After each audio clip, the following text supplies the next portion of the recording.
должна признаться. Сразу звонят.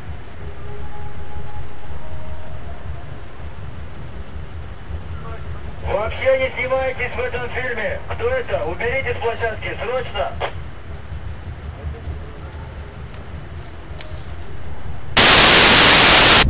Бәріне сәлем. Осы жолғы видео блогым, егер видео блог деп айтуға келетін болса, ерекше болайын деп тұр. Мені түсірілу алаңына шақырды. Дәлірек айтқанда, режиссер Қанағат Мұстафин өзі қазір түсіріп жатқан Ең сұлу деген романтикалық комедиясының түсірілімі. Бүгін ол Медеуде болады екен. Сол Медеуге кетіп бара жатырмын қазір.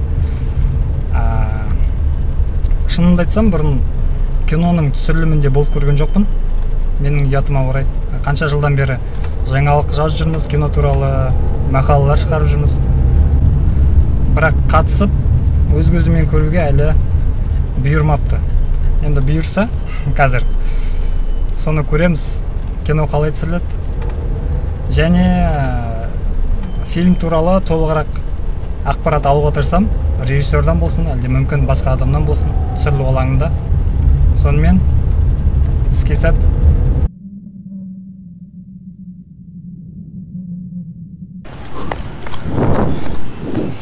Қанағатпен байланыстым.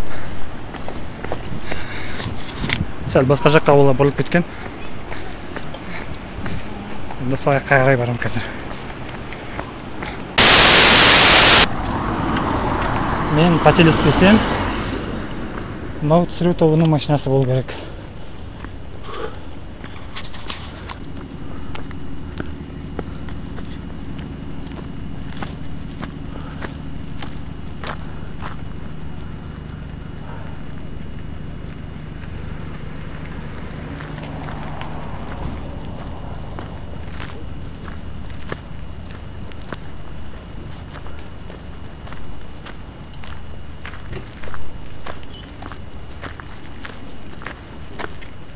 Я прошу прощения. Канагата где можно найти? Канагата там, на площадке.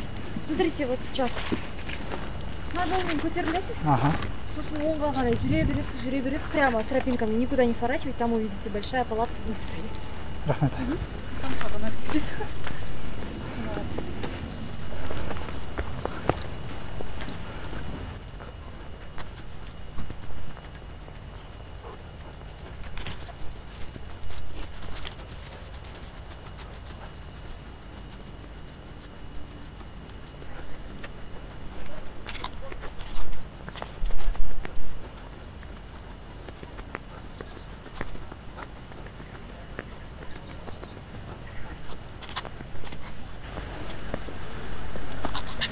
Түсіру алаңына келдім.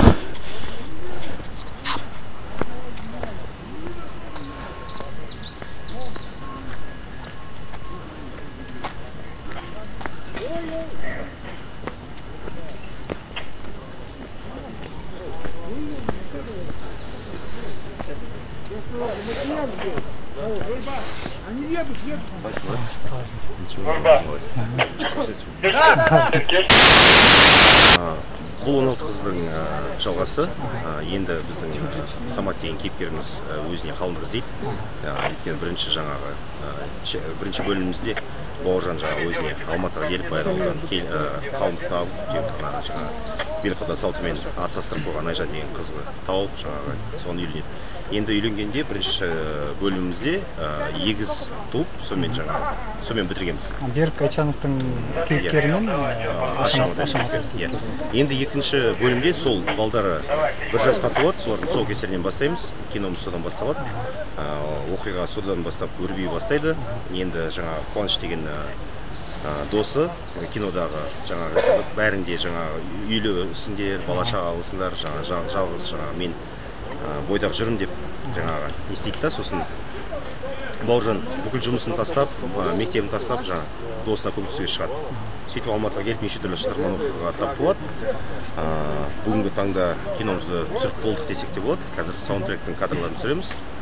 21 күннің ішінде түсіріп шықтық. Негізі осы толықтай Алматы облысында түсіріп шықтық. Шешестаннан актерлар келді. Оларды да чешен фильммен бөлек сұрақ қойын деген. Чечнямен қалай байланыс қалай басталды? Өйткені бұған дейін білемін, өзім қазақ фильммен бірге түсіріп келдім. Россиядан бірақ Чечен фильммен бұған дейін бізде тәжірибе жоқ сияқты, Шешенстанда жаңадан компания ашылып отыр, олар өздері жаңағы үлкен жаңағы рыноктарға, біздің рынок оларға шынымен де үлкен. Себебі негізінде Шешенстанда біз барып көрдік, бар жоғы 3-4 кинотеатр. Қазіргі таңда жаппай ашылып жатыр, жағдай жақсарып жатыр. Шешенстан жаңағы соғыстан кейін өзіне өзі енді келіп, жаңағы өнерге деген көңіл бөліп, Шешен фильм деген компаниясын ашты. Олар өздері бізге ұсыныспен шықты, осындай бір бірлесіп бір жоба жасақ деп бізге қызық болды, ол барып сөйлестік, келістік дегендей. Енді бұйырса осы 16 киномыз Қазақстанда және жаңағы Шешенстанда, Северный Кавказ, сол жақта да прокатта болады. Оған біз келісім бойынша олар өздерінің тіліне, шешен тіліне өздері дубляж жасайтын болады. Біз орысша дубляж жасаймыз. Және де қазіргі таңда Ресей Федерациясының жаңағы үлкен қалалары емес, енді әрине жаңағы область деп айтамыз, Саратов, Омск, сол региондарына сол Шешен фильм арқылы келісімшарттарды жаңағы прокатқа шығуға, соның келісім жүріп жатыр. Чечняда, Чеченстанда біздің фильмдерді көре ме? Чеченстанда мен сұрағам, қандай кинолар көргенін. Жалғыз көрген киносы «Рекетир» екен. Мен сұрадым, сен қазақ киносы көрген ме? Иә, «Рекетирді» білеміз деп, жаңағы жатқа біледі киноларға. Мен тағы бір фильм естідім, жаңағы Сламбек Тәуекелдің «Жүрек» фильмі бар ғой, соны да көреді. Енді мен кездестірген жігіттер, сол жас жігіттер негізі, солардың көрген киносы сол шығар, бірақ олардың жаңағы негізі былай тарих бойынша алып қарағанда соғыстан кейін көп шешендерді бізге аудартты. Солдың жаңағы Рамзан Қадыровтың ата-анасы бізде туып өскен, жаңағы біздің келісіп жүрген продюсер жаңағы Беслан Телепаевтың, оның да ата-анасы Қазақстан жерінде туып өскен. Олар қазақтарға жаңағы шынымен де ағайын сияқты қарайды, қарым-қатынас сондай да, көңілдері дұрыс. Сол себепті өйткені өздері әр сөздің негізінде бізге айтып отыр, жаңағы қазақтар бізді өзінің жеріне қумай деп жаңағы қабылдап, жаңағы барлық керек нәрсені, керек жарақты берді, біз жаңағы бөлгенше ризамыз деп сөйтіп жатыр. Шешен фильм үлесі қандай қатысып осы жобаға? Қалай, кім ретінде, продюсер ретінде қатысып отыр? Олар енді жаңағы өзінің дубляжын, жаңағы өзінің тіліне, өзінің жаңағы рекламный компаниясын деп айтамыз ғой. Жаңағы Ресей Федерациясына және өзінің Северный Кавказ деген оған 5-6 негрет, кішкентай жаңағы Абхазия деген сияқты шағын мемлекеттер кіреді. Соның барлығын өздері көтерейін деп отыр. Соның бүкіл рекламный компаниясын өздеріңіз білесіздер, ол деген біраз қаражат. Және де жаңағы өзінің екі актердің осы жаққа келуін, тұруын, гонорарларын өздері көтерді. Басты рөл деймін олар? Жоқ, олар басты рөл емес, бірақ қосалқы рөлдерде. Қосалқы рөл болғанда маңызы бар ол үшін. Маңызы бар эпизодтар десек. Енді фильм қашан шығады? Бұйырса қыста деп отырмыз, бірақ көреміз ол кезде қандай сетка болатынын. Әлейкум салам. Қандай сетка болатынын көреміз, бұйырса. Енді бірақ негізі кино қыста дайын болады. Саундтректі кім орындайды? Саундтректі Қазбек Қасым орындайды. Қазір соны көресіз. Ол әнші болып жатыр. Енді саундтректі осы жолы біз 16 қыз әнін ағылшынша орындап, ағылшынша болады. Сол енді кәдімгі Досмұқасанның әні, ағылшынша. Досмұқасан болғанда бұл халық әні ғой. Досмұқасан орында, соны енді сол арқылы танытты көпшілікке. Иә, дұрыс, бірақ оның негізі ол халық әні, атамзоннан келіп қалды. Сол себепті енді оған бір новинка деп айтсақ, бір свежесть, да, потому что оны Досмұқасанды кім орындамады? Оны Қайрат Нұртас да орындады, оны Арлан деген тобы да орындады, оны сан алуан түрлі артистеріміз орындады. Енді бірақ ағылшын тілінде ешкім оны орындаған жоқ. Және де киномызда тағы да неше түрлі атақты қазақтың әндерін ағылшынша орындаймыз. Мен осы жол музыкаға қатты көп көңіл бөлемін. Және содан кейін киномыз шыққаннан кейін ол өлеңдер хит болуына нық сенімдімін. Себебі ол шынымен де біздің жұртымызға, халқымызға бұрыннан бері құлағына сіңіп әуендер жаңадан в новом формате дейміз ғой, сондай болып берілсе, ол жақсы өтуі тиіс. Давайте не будем здесь переигрывать, я здесь говорю, там этот, Саба. Таба.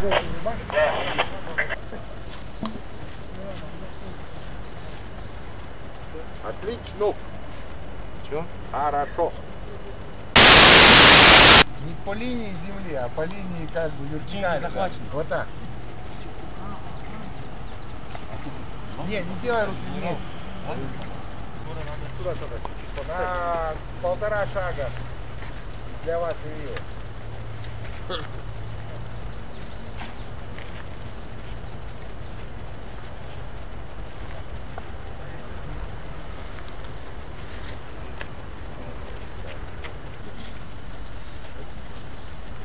Вот это камера нужна. Так, ребят, в ряд, да, сейчас снимем, а потом пара, вы вперед выйдете. А дубину можно вот так чуть наклонить? Вот так, вот так, да, вот так. Улыбаться или серьезно? Ну, конечно, вы серьезно, а вы можете улыбаться, кстати.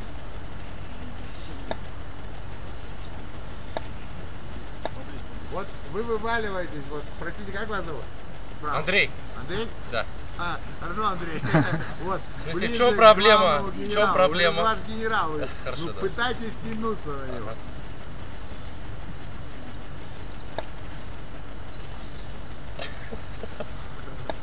Вот это хороший кадр. Пара, можете сделать сейчас шаг вперед? А вы стойте на месте, да. Вот так, да.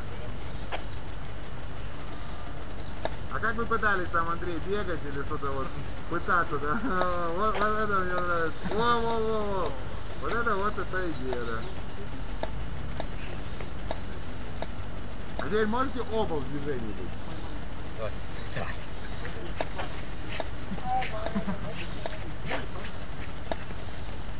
А время смотрим на камеру. Стоп, стоп, стоп, проверка кадров. Мотор. Камера. Трейлер 10-3, камера А. Тишина. Начали. Должна признаться, базу называем. Вы вообще не снимаетесь у нас в фильме. Уберите ее с площадки. Кто это?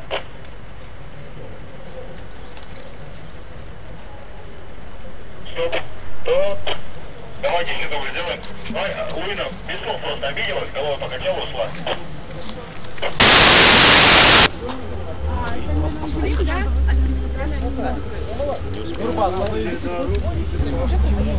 Баннер, баннер. А вот сюда повернуться. Потом. Давайте сейчас готовим баннер. Очень быстро, художники, готовим баннер. Қазір бір ғана сақтау кішкентай. Соны бітет сосын. А вот это здесь? Василий, отыгрываешь во все стороны, тебя фотографируют, потом добавим, если что. Счастье давай, голливудская улыбка, 32 зуба. Время прошло. Все, тишина. Начали!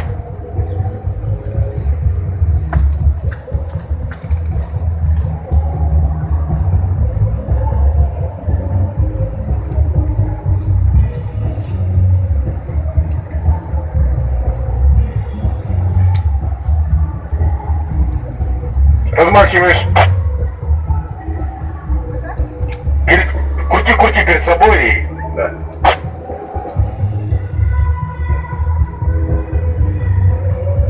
В сторону художника, потом выбросишь нечаянно. Давайте без стопа еще раз. Крутишь, скидываешь.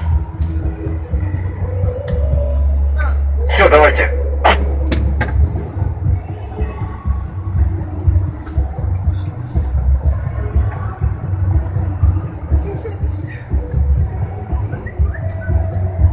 Стоп.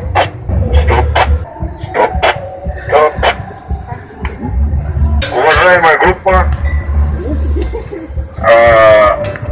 поздравляю всех с окончанием съемочного периода.